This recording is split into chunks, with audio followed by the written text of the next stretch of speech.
Not Ready for Tomorrow. 4 Steps to Breaking Up with Failure by Thomas Spurlock. Ownership.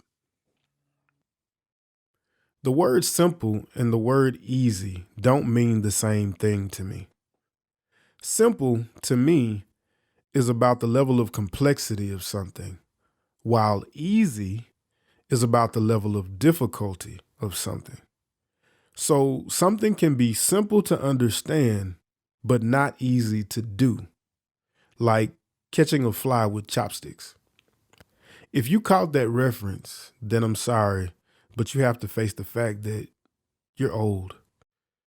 Anyway, I make the point about simple and easy here because the idea of succeeding at anything can be very overwhelming if we complicate the goal.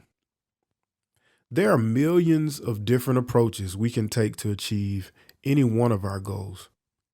There are millions of different ideas we can listen to that could help us in one way or another. With all these millions of approaches and all these millions of ideas, it's easy to see why we can believe succeeding at anything has to be complicated. I believe succeeding, especially in areas like business, is more simple than we think. What I have seen over and over again is that a lot of times when people set out to achieve a goal, like starting a business, we start with trying to do the more complicated tasks, like forming LLCs or corporations, getting business licenses or designing logos. But there are simpler pieces of the puzzle that not only come before the more complicated things, but make the more complicated things easier to do. Before talking about ownership, I want to paint a mental picture that hopefully is clear in the end. Imagine having to take an algebra class, but you never learn to multiply or divide. You could work extremely hard to teach yourself the multiplication table and long division so that you're able to pass the algebra class.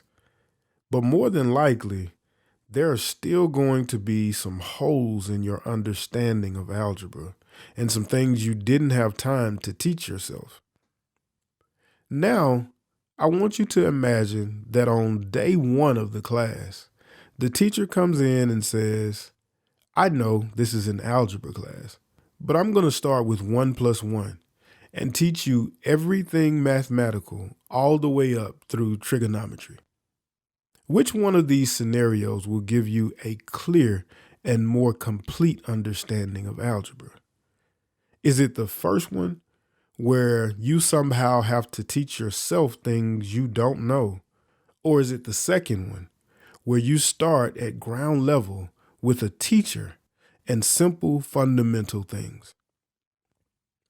I know some will choose the first scenario, saying, because you had to work harder for it, it would mean more to you. And these things make sense, especially when learning something you really care about learning. But the holes in your understanding of it means you will miss opportunities that other people with a better understanding will be able to take full advantage of. Think about this. Right now, the trend in business is to start with trying to build sales funnels or social media marketing before we even understand who we are, what we are selling, why we are selling it, and who needs what we're selling. It's like learning to dunk a basketball without learning to dribble. Dunking is exciting and it's glorious. Anyone who plays basketball would love to be able to dunk. But most of us need to learn the fundamental skills to get the ball to the goal before the dunk can happen. It's so important to start with the simpler things so there won't be any weaknesses in our plans to succeed. I know someone who, after playing 4 years of unbelievable college football, was told by an NFL team that physically he was everything they look for in a player. But because he wasn't familiar with some basic techniques that would normally have been taught at the high school level, they could not sign him to the team. When it comes to being an entrepreneur, there are hundreds of algebra and trigonometry level trends like online sales funnels and email marketing that look like the fast lane to success. But these things often turn out to be too much for beginners to understand and execute. This is because a lot of us beginning businesses don't have a 1+1 level understanding of things like ownership and intellectual property. Ownership is the most important ground level fundamental of succeeding at any of your goals. I don't care what kind of goal we're talking about. Ownership makes the biggest difference to your future. Success in anything is about the future. And in an area like business, the person who owns something is the one whose future benefits the most from it. Here's food for thought on ownership. If you go live or make a live recording on social media and nothing in that video is copyright protected, some platforms claim full ownership of that video. The video is recorded straight to their platform and not stored in your device. So that platform has the only copy of it. Here's why this is important. If this video goes viral and that platform owns the video, they get to collect ad revenue from companies who pay for their ads to be displayed before or during the video that you created. This is why some platforms don't allow you to use other people's copyrighted material in your live videos. They do not want copyright owners to claim any of the money that they could make from advertising. Copyright owners make claims against you because you didn't pay them to use their property in your video. These platforms can claim ownership of the video because it's on their platform. Your profile page belongs to the platform. That's how they have the power to shut it down. Understand that going live on social media is not a bad thing. It can help you grow and achieve a lot of your goals. Also understand that these platforms are not mistreating you. That's just business. They get free content from you and other users and use that content to collect advertising dollars.